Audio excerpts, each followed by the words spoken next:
अस्सलाम वालेकुम स्टूडेंट्स।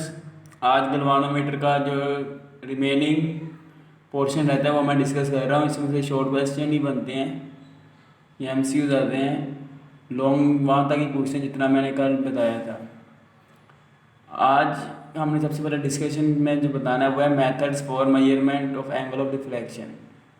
कि गलवानोमीटर की कॉइल जब करंट के गुजरने पे रोटेट करती है तो वो जिस एंगल पे रोटेट करती है उस एंगल को हम एंगल ऑफ डिफ्लेक्शन कहते हैं। इसको मेजर करने के दो तरीके हैं। पहला तरीका जो है वो है लैंप एंड स्केल अरेंजमेंट। ये ओल्ड टेक्निक है। इसमें हम क्या करते हैं, एक लैंप और एक स्केल को एक स्टैंड पे अटैच कर देते हैं। इस सामने गलवानोमीटर की ये कॉइल है, ये मिरर लगा हुआ है, ठीक है। इसका स्मॉल पोर्शन बस शो करवाया हुआ है। अब लैंप से लाइट जाके मिरर से टकरा रही है और मिरर से रिफ्लेक्ट होकर किस पे गिर रही है, स्केल पे, ठीक है। अब जैसे ही गलवानोमीटर से करंट गुजरेगा तो कॉइल के रोटेट करने से मिरर भी रोटेट करेगा। मिरर के रोटेट करने से जो लाइट रिफ्लेक्ट होकर जो स्केल है उस पर टकरा रही है तो वहाँ पे एक स्पॉट बनता है ना, ठीक है, विजिबल स्पॉट। तो करंट जब गुजरता है गलवानोमीटर में से, जब कॉइल रोटेट करेगी तो मिरर के रोटेट करने से जो स्पॉट है वो स्केल पे क्या करेगा, मूव करेगा। अब स्केल पे जो स्पॉट का डिस्प्लेसमेंट होगा वो डायरेक्टली प्रोपोर्शनल होगा किसके, एंगल ऑफ डिफ्लेक्शन के। यानी कि हम स्पॉट की मूवमेंट से पता चलाते हैं कि यहाँ पे एंगल ऑफ डिफ्लेक्शन ग्रेटर है या स्मॉलर है, क्योंकि displacement of the spot on the scale is directly proportional to the angle of deflection, ठीक है। तो हम यहाँ से आइडिया लेते हैं कि करंट की वैल्यू यहाँ पे ज़्यादा है या कम, ठीक है। हम पहले करंट अब नॉन वैल्यू का गुजारते हैं। फॉर एग्जांपल मैंने करंट 1 माइक्रोएम्पेयर गुजारा है और 1 माइक्रोएम्पेयर पे फॉर एग्जांपल स्पॉट मूव किया 1 सेंटीमीटर, तो हमें पता चल जाएगा कि अगर 5 सेंटीमीटर मूव करेगा तो 5 माइक्रोएम्पेयर होगा। इस तरह हम एस्टिमेशन लगा लेते हैं मेजर वैल्यू ऑफ करंट के बारे में। अब दूसरा जो गलवानोमीटर है, जो तरीका यूज़ होता है, ये लेटेस्ट मेथड यही है जो स्कूल कॉलेज लेबॉर्ट्री में भी गलवानोमीटर ही यूज़ होता है, जिसका नाम है पीवीटी टाइप गलवानोमीटर। इसमें हम नीडल यानी एक पॉइंटर के मदद से एंगल ऑफ डिफ्लेक्शन या करंट को मेजर करते हैं। पीवीटी टाइप से क्या हमारा इस तरह दरवाज़ा जो होता है उसको हमने एक पॉइंट पे हमने अटैच किया होता है और उसके गिर्द ये घूमता है, तो हम कहते हैं दरवाजे को हमने पिवट किया हुआ है।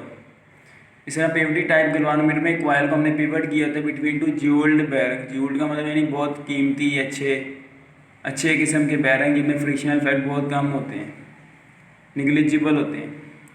अब बैरंग के दरम्यान हमने कॉइल को रखा होता है, तो बैरंग हम इसलिए लगाते हैं कॉइल के दोनों तरफ ताकि कॉइल स्मूथली रोटेट कर सके। अब यहाँ पे हमने रीस्टोरिंग टॉर्क प्रोवाइड करने के लिए दो हेयर साइज स्प्रिंग इस्तेमाल करते हैं। इतने बारीक जितना हमारे बाल बारीक हैं, इस तरह बारीक स्प्रिंग हम क्यों यूज़ करते हैं, ताकि कॉइल थोड़े से करंट पे ही रोटेट कर जाए। अगर हम बहुत मोटे स्प्रिंग लगा देंगे तो बहुत थोड़ा करंट अगर गुजर रहा होगा ना, तो हमारे पास जो स्प्रिंग है वो तो उसे रोटेट ही नहीं करना देगा। तो हम चाहते हैं very small value of current पे भी कॉइल रोटेट कर जाए। कब मुमकिन होगा, जब स्प्रिंग बहुत बारीक से होंगे, ठीक है, और वो इसलिए इसे रिटर्न कर लेंगे। अगर मोटा स्प्रिंग हम यूज़ करेंगे तो हाई वैल्यू ऑफ करंट पे जाके टॉर्क इस काबल होगा कि वो स्प्रिंग के बरक्स रोटेट कर दे कॉइल, ठीक है। तो जितना हमारे पास स्प्रिंग बारीक होगा उतना कॉइल के लिए रोटेट करना ही होगा ज़्यादा आसान होगा, ठीक है। पीवीटी टाइप गलवानोमीटर की डायग्राम बुक से आप देख लेना, ये बनाना ज़रूरी नहीं है क्योंकि काफ़ी कम्प्लेक्स ही है। कि बस इसकी डेफिनेशन पता होना चाहिए कि जिसमें हमने क्या करना होता है, कॉइल को पिवट किया होता है बिटवीन टू बैरंग्स और रीस्टोरिंग टॉर्क हम प्रोवाइड करते हैं by two hair size spring. और ये जो स्प्रिंग होते हैं ये करंट लीड के तौर पे भी एक्ट करते हैं, यानी करंट को एंटर करवाने का काम भी यही कर रहे होते हैं दोनों तरफ से, ठीक है। The spring act as current lead. और इसके अलावा हमने क्या किया होता है, कॉइल के साथ एक लाइट यानी हल्का सा एक एल्यूमिनियम का पॉइंटर अटैच किया होता है जो कॉइल के रोटेट करने से मूव करता है ओवर दी स्केल, ठीक है, विद मूवमेंट ऑफ कॉइल। और हमें बताता है एंगल ऑफ डिफ्लेक्शन यानी करंट के बारे में भी हमें आइडिया देता है। तो हमने वो जो स्केल होता है ना उस पर कैलिब्रेशन की होती है। कैलिब्रेशन का मतलब मार्किंग की होती है। हम पहले क्या करते हैं, नॉन वैल्यू का करंट गुजार के देखते हैं कि कितनी वो रोटेशन की है। फॉर एग्जांपल हमने 1 माइक्रोएम्पेयर गुजारा है करंट, तो फॉर एग्जांपल वो 10 डिग्री रोटेशन हुई है पॉइंटर की, तो हम फिर अब हर 10 डिग्री पे 1 1 का इंक्रीमेंट करके स्केल बनाते हैं खुद ही। इंजीनियर जिस तरह कैलिब्रेशन कर लेते हैं। ठीक है, पहले नॉन वैल्यू का करंट हम गुजार के देख लेते हैं कितने एंगल पे रोटेट किया पॉइंटर, फिर हम उसके आगे वैल्यू लिख देते हैं, यानी 1 लिख देते हैं वहाँ पे जहाँ पे पॉइंटर जाता है। फिर हम उसके अकॉर्डिंग बाकी वैल्यू डिसाइड कर लेते हैं। यानी अगर 1 डिग्री पे 10 है, 1 माइक्रोएम्पेयर पे 10 डिग्री रोटेशन है, तो फिर 20 डिग्री पे 2 माइक्रोएम्पेयर होगी, 30 पे। इस तरह हम आगे पूरा स्केल कंप्लीट कर लेते हैं। ठीक है, तो ये दोनों जो मेथड हैं इसका आइडिया आप रखें। अब आगे डिस्कशन करें sensitivity of galvanometer. Sensitivity of galvanometer में सबसे पहले तो आपको बताना चाहिए सेंसिटिव गलवानोमीटर किसे कहते हैं। सेंसिटिव गलवानोमीटर वो होता है जो बहुत थोड़े करंट पे ज़्यादा डिफ्लेक्शन दे। जिस तरह कोई शख्स हम कहते हैं ना वो सेंसिटिव ही बहुत है, कि थोड़ा सा उसे कुछ कह दो तो वो गुस्से में आ जाता है, फील ही कर जाता है, हल्का सा थप्पड़ लगा और रोने लगा पड़ता है कि बड़ा सेंसिटिव है ये। तो गलवानोमीटर वो वाला सेंसिटिव है जो बहुत थोड़े करंट पे ज़्यादा डिफ्लेक्शन देता है। कि galvanometer is said to be sensitive if it provide give greater deflection for given current. कि 2 गलवानोमीटर हैं, दोनों में से करंट सेम गुजार हो लेकिन एक डिफ्लेक्शन ज़्यादा देगा एक कम, तो जो ज़्यादा डिफ्लेक्शन देगा वो सेंसिटिव होगा। अब सेंसिटिव हम किस तरह बना सकते हैं गलवानोमीटर को, ये देखिए हमने कल ये फॉर्मूला ड्राइव किया था। अब ये रकम जो सी और बी है उस तरफ जाकर क्या हो जाएगी डिवाइड। करंट अगर हम सेम रखते हैं तो आप देखें डिफ्लेक्शन कब बढ़ेगी, जब ये वाली टर्म स्मॉल होगी। यानी कि ज़्यादा सेंसिटिविटी के लिए हमें इस टर्म को क्या करना पड़ता है, स्मॉल। ये MCQs भी आता है कि फॉर इंक्रीजिंग सेंसिटिविटी हमने सी ओवर बी ए एन वाली टर्म क्या रखनी थी, स्मॉल। और अगर मैं इसे बी ए एन ओवर सी कर दूँ तो वो ज़्यादा होगी, क्योंकि सी ओवर बी ए एन है ना, तो ऊपर जाकर क्या हो जाएगा B A N over C. C over B A N inversely proportional है, लेकिन बी ए एन ओवर सी इसके डायरेक्टली प्रोपोर्शनल होगा। तो अगर MCQs में लिखा हो सी ओवर बी एन क्या करना है, सेंसिटिविटी बढ़ाने के लिए इसे स्मॉल करना है, लेकिन अगर बी ए एन ओवर सी हो तो उसके इंक्रीज़ करना है। ठीक है, अगर आपसे कहेंगे सेंसिटिविटी ऑफ गलवानोमीटर हमें कौन बताता है, सी ओवर बी एन या बी ए एन ओवर सी, तो आपने बी ए एन ओवर सी को प्रेफर करना है। अगर B A N over C option है तो इस पर टिक करना है, क्योंकि बी ए एन ओवर सी का एंगुलर डिफ्लेक्शन के साथ डायरेक्ट रिलेशन है, क्योंकि वो बढ़ेगी तो ये बढ़ेगी। ठीक है, लेकिन ये बढ़ेगी तो ये कम होगी सेंसिटिविटी।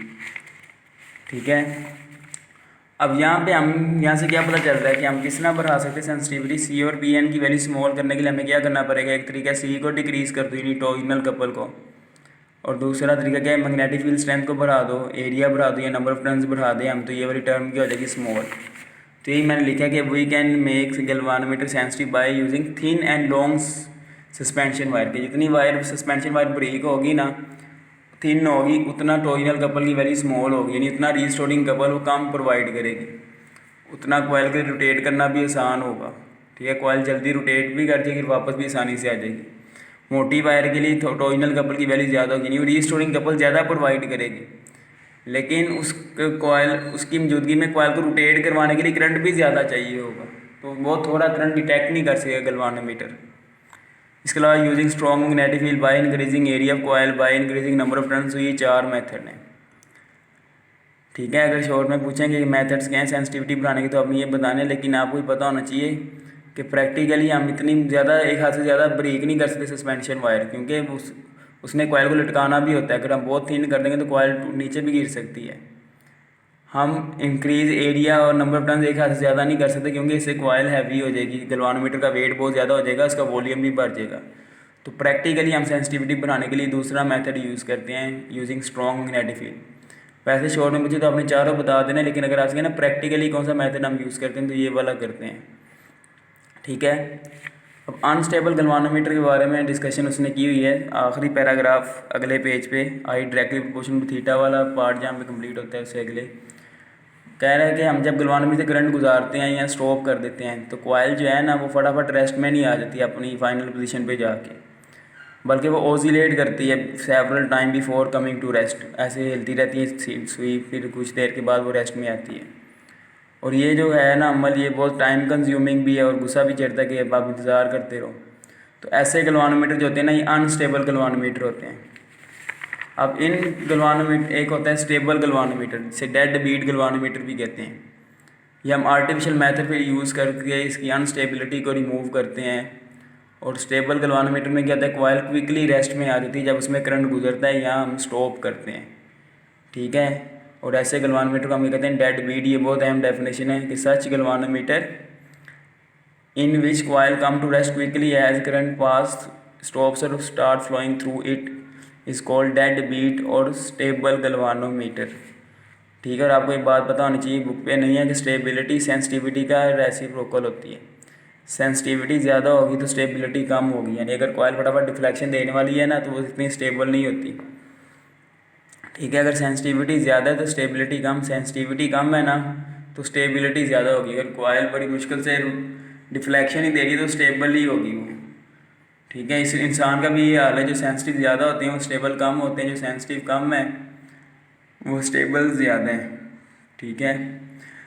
तो इस तरह हम कह सकते हैं सेंसिटिविटी और स्टेबिलिटी का प्रोडक्ट किसके बराबर होता है, 1 के। ये भी MCQs आ सकते हैं। तो आज का टॉपिक यहाँ पे कंप्लीट होता है। मेन सेंसिटिविटी को इंक्रीज़ हम किस तरह कर सकते हैं, ये मेथड, स्टेबल अनस्टेबल गलवानोमीटर की डेफिनेशन बहुत इंपॉर्टेंट है।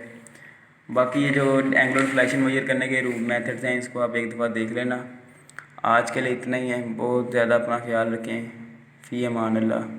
अल्लाह हाफिज़। अस्सलाम वालेकुम।